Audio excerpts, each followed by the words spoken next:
என்ன டீசல் விலை இறங்கிடுச்சா? அதெல்லாம் நடக்கிற காரியமா? மார்க்கெட்டில் ஒரு கடை விலைக்கு வருது, பிடிச்சி போட்டால் நல்லா இருக்கும்.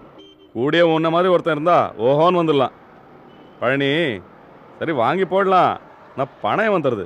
கடனை உடனே வாங்கி அந்த கடையை எப்படியாவது முடிச்சிருங்க. அதை மட்டும் பிடிச்சிட்டின்னு வச்சுங்க, நீங்கள் எங்கேயோ போயிடுவீங்க. சரி, ஆசை எனக்கும் வண்டியாக இருக்கு. மார்க்கெட்டில் கடை விலை என்ன போதுன்னு தெரியும்ல?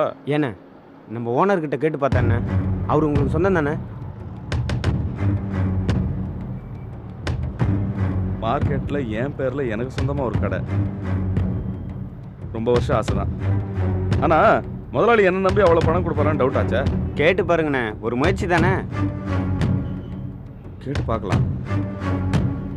கொடுத்துட்டாரு, என் ரொம்ப வருஷம் நோக்கம் எண்ணம் எல்லாம் நிறைவேறும்.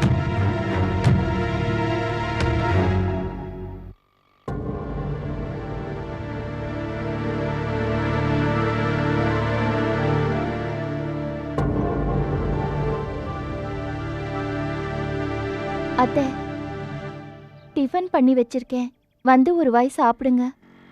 கொண்டு வந்து இந்த கிணத்துல கொட்டு. அத்தை, கோச்சிக்காதீங்க, நான் எதுவுமே வேணும்னு செய்யல. இன்னும் வேணும்னே வேற நீ செய்யணுமா?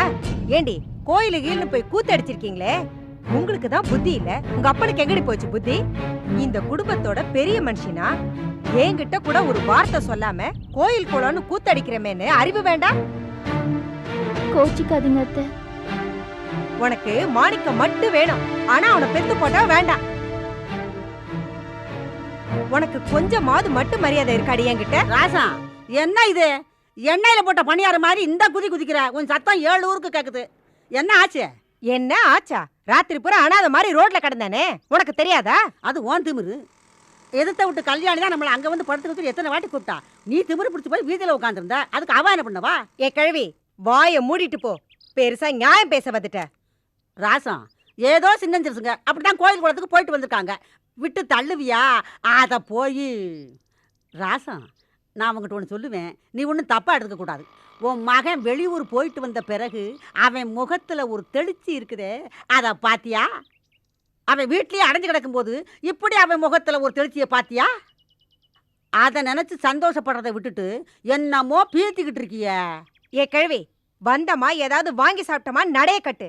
அதை விட்டுவிட்டு அனாவசியமா எங்க குடும்ப விஷயத்துல தலைய விடாத.